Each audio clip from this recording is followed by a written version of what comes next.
সে বাড়িতে যায় তাদেরকে খুঁজে পাওয়া যায় না, কিন্তু নির্বাচনে আইসা টিকিট উড়ালেন দিয়ে পত্রিকা এসে ভোট দেয়।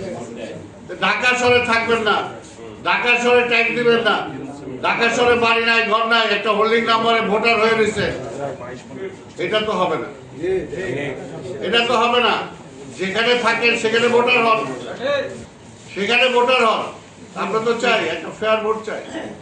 আগামী নির্বাচনে ঢাকার মেয়র হিসেবে প্রতিদ্বন্দ্বিতা করবো, আপনাদের সবার সমর্থন সহযোগিতা চাই। আমরা ভয় পাই না।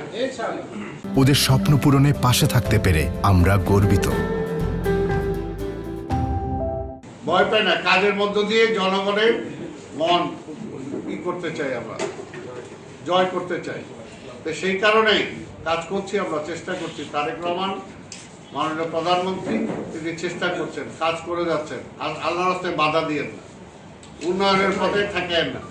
জিয়া রহমান কাজ করে 3.5 বছরের মাথায় এই দেশের চেহারা পাল্টায় দিচ্ছিলেন, এর জন্য জিয়া রহমানকে হত্যা করা হয়েছে। আপনারাও কি তারেক রহমানের সেদিকেই ঠেলে দিতে চান? জনগণ আছে তারেক রহমানের পক্ষে, সহজে হবে না, কোনো লাভ হবে না। বিএনপির পক্ষে জনগণ আছে। এরকম সবাই মনে করছিল জিয়া রহমান মারা যাওয়ার পরে এই বিএনপি থাকবে না, কিন্তু বেগম খালেদা জিয়ার নেতৃত্বে আবার এই দেশ সুসংগঠিত হয়েছে। আবার বেগম খালেদা জিয়াকে জেলে নিচ্ছিল, ভাবছিল তারেক রহমান দল চালাইতে পারবে না।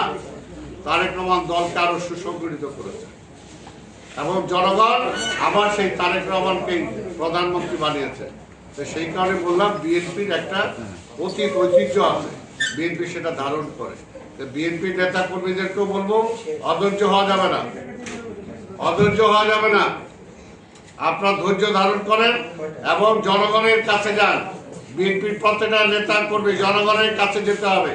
এই ঢাকা মহানগরীতে যারা আছেন আপনাদেরকে বলছি প্রত্যেকটা কাজে সহযোগিতা করতে হবে।